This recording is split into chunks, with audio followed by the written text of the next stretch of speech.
studi sarjana akuntansi dengan dosen pengampu Ibu Indrawati SEM MAK dengan mata kuliah manajemen strategi. Selanjutnya akan dijelaskan oleh rekan saya Rina Mandari. Di sini saya akan membacakan abstraknya dulu. Dalam lingkungan bisnis yang kompleks dan dinamis, pengambilan keputusan strategi yang tepat menjadi krusial bagi perusahaan. Penelitian ini mengeksplorasi peran analisis auditor eksternal dalam mendukung pengambilan keputusan strategi di perusahaan. Auditor eksternal dengan evaluasi independennya terhadap laporan keuangan dan sistem kontrak internal memberikan wawasan objektif yang esensial bagi manajemen. Tujuan penelitian ini adalah memahami integrasi temuan dari rekomendasi auditor eksternal dalam proses pengambilan keputusan manajerial serta dampaknya terhadap strategi bisnis perusahaan. Metode penelitian ini menggunakan rigorous research dengan analisis kualitatif, data literatur yang relevan, dan studi kasus perusahaan. Hasil penelitian menunjukkan bahwa auditor eksternal berperan penting dalam mendeteksi kecurangan, mengevaluasi risiko, dan memastikan kepatuhan terhadap regulasi yang semuanya mendukung pengambilan keputusan yang lebih efektif. Tantangan utama yang dihadapi termasuk resistensi terhadap perubahan dan keterbatasan literasi digital. Rekomendasi praktis untuk meningkatkan efektivitas audit eksternal meliputi pemilihan auditor yang tepat, komunikasi efektif, pengendalian internal yang kuat, dan penggunaan sistem informasi manajemen. Penelitian ini memberikan kontribusi signifikan terhadap literatur yang ada dan menawarkan panduan praktis bagi perusahaan dalam meningkatkan kolaborasi dengan auditor eksternal untuk mencapai tujuan bisnis yang lebih baik. Selanjutnya di sini ada hakikat audit eksternal. Yang pertama, mengidentifikasi peluang dan ancaman bagi perusahaan. Proses menganalisis faktor-faktor eksternal yang dapat mengaruhi kesuksesan bisnis. Peluang adalah faktor positif yang dapat dimanfaatkan untuk pertumbuhan, seperti perubahan tren pasar atau teknologi baru. Sedangkan ancaman adalah faktor negatif yang dapat menghambat atau merugikan perusahaan, seperti persaingan ketat atau perubahan kebijakan pemerintah.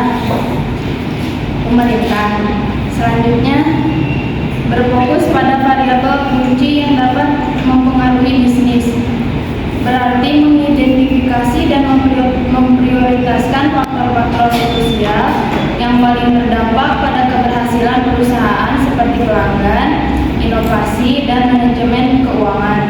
Selanjutnya yang ketiga, menjadi dasar untuk merumuskan strategi-strategi untuk menghadapi peluang dan ancaman.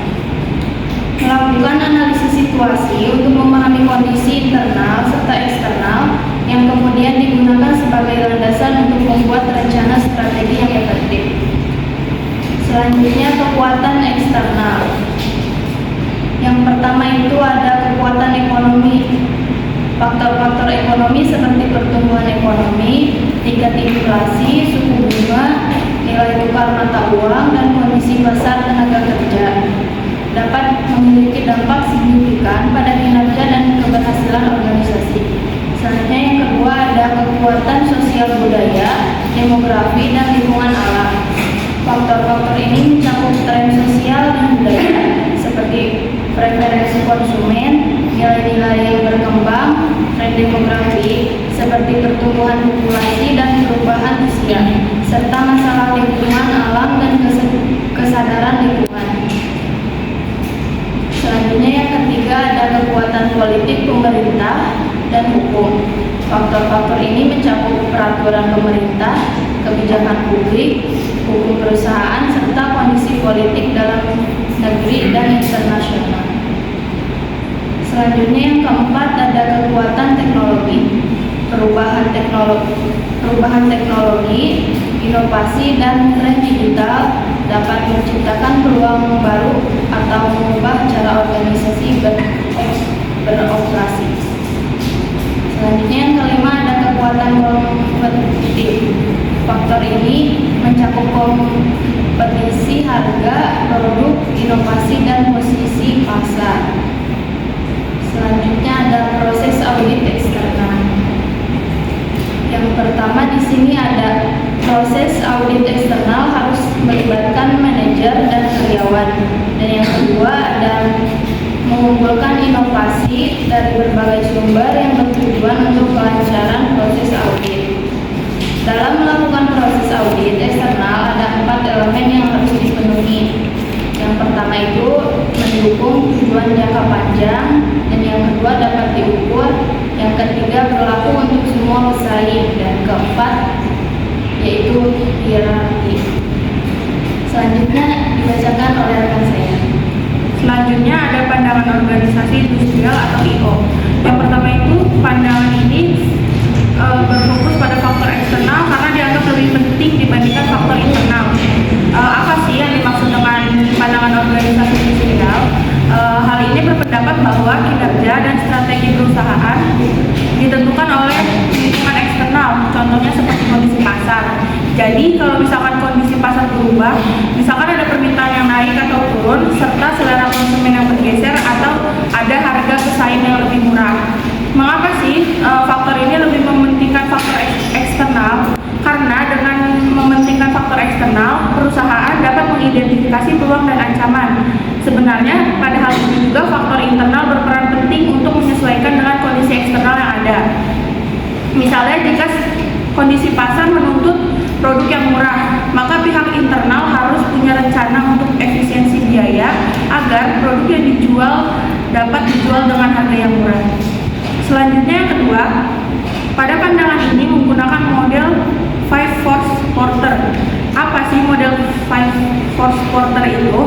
Merupakan kerangka analisis yang digunakan untuk memahami daya tarik dan tingkat persaingan di suatu pasar. Mengapa model ini dipakai? Karena model ini berfokus pada kekuatan eksternal untuk membentuk struktur industri dan menemukan daya saing perusahaan. Lalu selanjutnya yang ketiga, pada pandangan ini lebih berfokus mendapatkan dan menjaga keunggulan yang kompetitif. Gimana sih cara mendapat keunggulan yang kompetitif? Dengan cara menganalisis persaingan pasar yang ketat. Hal ini digunakan perusahaan untuk bertahan. Untuk bertahan di persaingan pasar yang ketat, pasar harus mempunyai posisi yang unggul dibandingkan dengan para pesaingnya. Dengan memiliki keunggulan yang kompetitif, perusahaan dapat meningkatkan profit perusahaan. Selanjutnya, 7 ciri perusahaan dengan kekuatan yang kompetitif. Yang pertama ada pangsa pasar yang signifikan. Pangsa pasar yang signifikan itu merupakan penjualan yang dimiliki oleh perusahaan di sebuah pasar sudah cukup besar sehingga memberi pengaruh terhadap posisi kompetitif perusahaan tersebut. Contohnya, perusahaan ponsel A menjual ponsel dalam 1 bulan itu 10.000 ponsel, akan tetapi perusahaan B menjual ponselnya itu cuma 50.000 ponsel. Berarti di sini yang memiliki pangsa pasar yang signifikan itu adalah perusahaan ponsel A yang menjual 100.000 ponsel tersebut. Lalu yang kedua, memahami pesaing dengan tepat. Perusahaan mampu mengenali dan menganalisis pesaing secara mendalam. Di sini perusahaan tuh harus memahami kayak siapa nih pesaingnya dia, terus strategi apa yang dia lakukan agar produknya tersebut bisa kompetitif, terus keunggulan dari perusahaan tersebut apa, kelemahannya juga apa. Lalu yang ketiga, berfokus memperbaiki layanan atau produk. Perusahaan tidak hanya menjual sesuatu, tetapi memastikan barang yang dijual berkualitas dan layanan yang menyertai konsumennya itu memuaskan, sehingga terciptanya kepuasan pelanggan dan loyalitas pelanggan. Lalu selanjutnya yang keempat, melakukan inovasi. Perusahaan harus menciptakan dan mengembangkan atau menerapkan ide baru ke produk atau layanan untuk memberikan nilai tambah dan meningkatkan daya saing. Hal ini juga dilakukan agar para pelanggan tidak beralih ke produk lain yang memiliki inovasi-inovasi yang mengikuti tren pasar yang terbaru. Selanjutnya yang kelima, mengakuisisi bisnis yang strategis. Suatu perusahaan membeli atau mengambil alih kepemilikan bisnis yang lain yang dianggap memberi manfaat penting untuk jangka panjang dan memperkuat posisi kompetitif perusahaan. Selanjutnya berkontribusi pada perubahan. Maksudnya di sini, perusahaan tidak hanya beroperasi untuk mencari keuntungan atau profit saja, tetapi memberikan dampak nyata untuk perubahan, baik itu untuk perusahaan maupun masyarakat. Contohnya itu seperti perubahan sosial. Di sini untuk perubahan sosial itu perusahaan menyediakan lapangan kerja untuk masyarakat yang terdapat di sekitar perusahaan tersebut. Lalu yang selanjutnya, perusahaan memiliki kualitas layanan atau produk yang lebih tinggi dengan biaya yang lebih rendah. Dengan di sini tuh gimana sih caranya perusahaan menciptakan produk yang lebih unggul tetapi harganya lebih murah? Nah, itu biasanya caranya dengan produksi secara besar-besaran atau secara partai besar. Selanjutnya ada sumber informasi eksternal. Apa sih sumber informasi eksternal itu? Sumber informasi eksternal merupakan informasi yang berasal dari luar perusahaan yang digunakan untuk menganalisis kondisi, peluang, dan ancaman dalam lingkungan eksternal. Yang pertama ada sumber yang tidak dipublikasikan mencakup survei konsumen, riset pasar, pidato pada rapat profesional atau pemegang saham, program televisi, wawancara, perbincangan dengan stakeholder. Yang dimaksud tidak dipublikasikan di sini, informasi yang tersedia di sini itu tidak terbuka secara umum, namun untuk perusahaan itu saja. Biasanya diperoleh melalui jaringan, riset langsung atau hubungan dengan pihak luar. Misalnya itu data pelanggan dari wawancara langsung tentang mengapa pelanggan tersebut lebih suka atau lebih tertarik terhadap produk pesaing dibanding produk perusahaan kita sendiri. Lalu yang kedua, ada sumber yang dipublikasikan seperti terbitan makalah, jurnal, laporan, dokumen pemerintah, abstrak, buku, direktori, surat kabar, dan manual. Di publikasi di sini artinya informasi yang diberikan terbuka untuk umum. Biasanya sudah dicetak, disebarkan atau dipublikasi melalui media resmi. Contohnya itu seperti laporan keuangan perusahaan yang sudah go public. Harus dipublikasi laporan keuangannya yang bertujuan untuk membangun reputasi baik perusahaan, lalu untuk membangun kepercayaan masyarakat serta untuk para stakeholder mengambil keputusan. Lalu yang selanjutnya ada alat dan teknik peramalan. Forecasting atau perkiraan. Forecasting adalah tugas yang kompleks yang dipengaruhi oleh perkembangan teknologi, perubahan budaya, produk baru, layanan yang ditingkatkan, persaingan yang lebih kuat, perubahan prioritas pemerintah, nilai sosial yang berubah, kondisi ekonomi yang tidak stabil, dan peristiwa yang tidak terduga. Seringkali manajer harus bergantung pada perkiraan yang dipublikasikan untuk menemukan peluang dan ancaman eksternal utama. Forecasting ini masuk ke dalam dan alat teknik peramalan karena forecasting sendiri adalah metode atau pendekatan sistematis untuk memprediksi kondisi di masa depan. Biasanya berdasarkan data yang ada maupun data historis. Forecasting sendiri menjadi alat penting dalam perencanaan kapasitas, baik itu produksi, persediaan, sumber daya manusia, hingga strategi pemasaran. Forecasting diperlukan dalam penilaian eksternal karena lingkungan eksternal seperti ekonomi, sosial, politik, teknologi, persaingan, dan sebagainya selalu berubah-ubah dan tidak penuh kepastian. Perusahaan tidak hanya bisa melihat kondisi saat ini, tapi perlu melihat kondisi pada masa yang akan datang. Contohnya misal kalau lingkungan eksternal ekonomi itu menunjukkan inflasi yang kadang naik, kadang turun. Perusahaan juga harus bisa menyiapkan strategi harga dan efisiensi biaya untuk kegiatan operasional perusahaan. Mungkin dari presentasi kami ada yang ingin ditanyakan? Ada aku mau bertanya, tadi kan kalian bahas tentang pengendalian internal ya? Eksternal. Oh, pengendalian Eksternal. Oh ya, pengendalian eksternal. Nah, aku mau nanya, kenapa sih? Kan pengendalian eksternal ini pasti ada kaitannya sama lingkungan eksternal juga ya. Aku mau nanya kenapa lingkungan eksternal merupakan lingkungan yang nggak bisa dikendalikan, itu aja. Jelas. Bahasnya dari sampai 2, 4 peluang dari Islam. Ya. Tadi kan ada penjelasan tentang forecasting ya. Apakah sistem forecasting ini bisa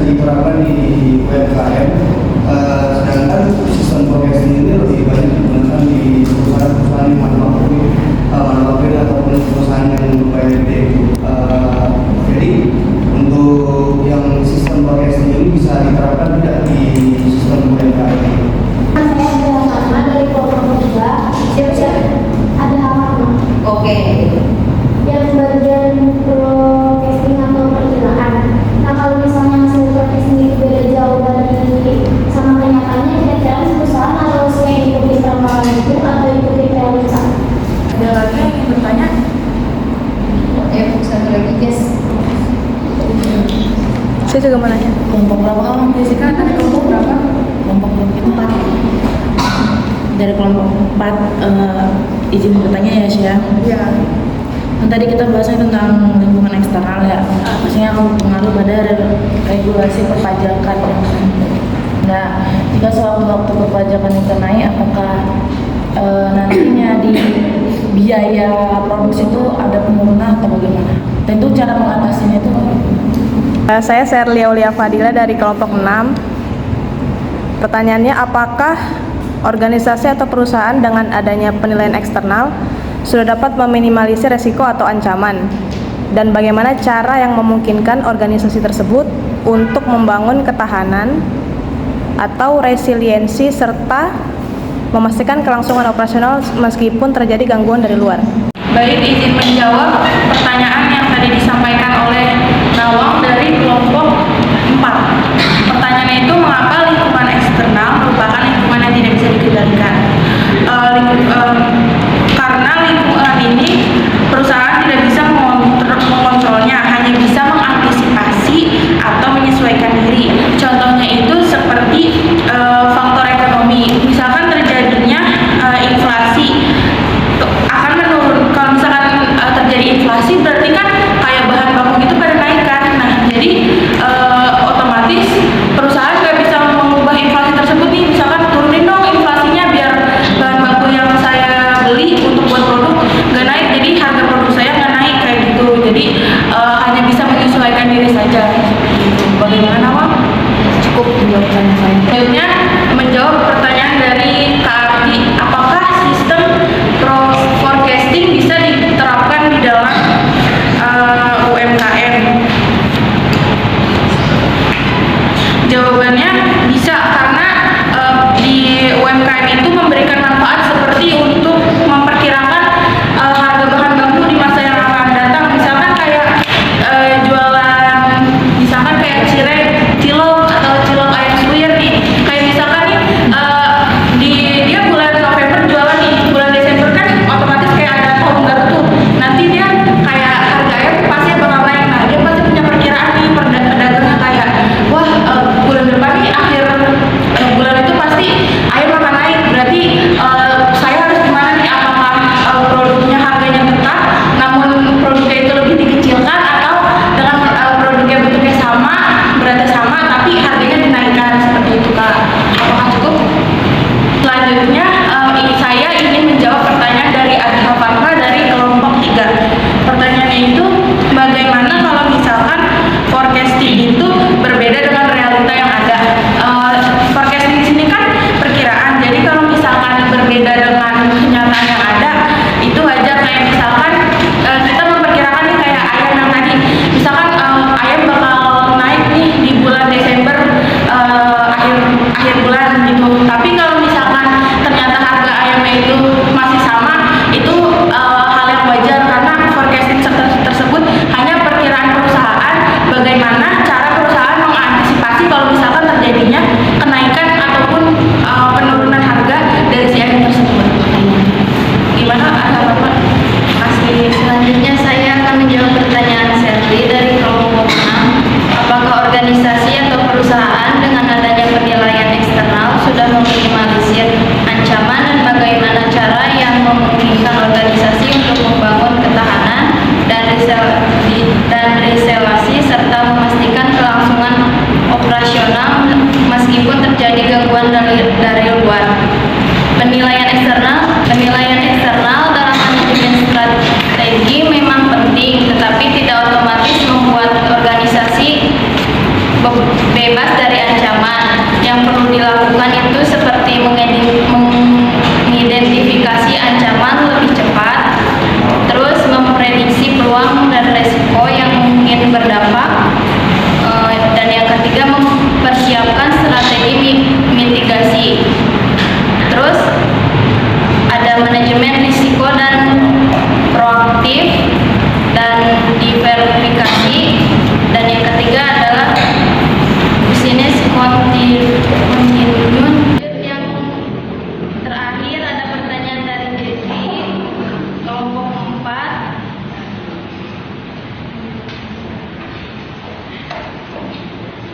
Pertanyaannya, pengaruh perubahan peraturan perpajakan apakah berpengaruh?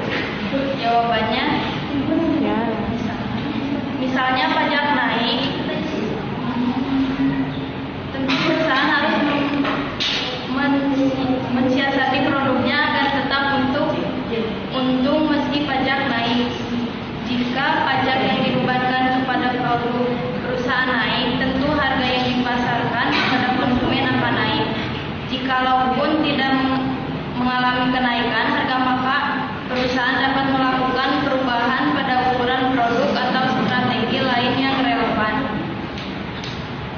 Bagaimana? Mungkin itu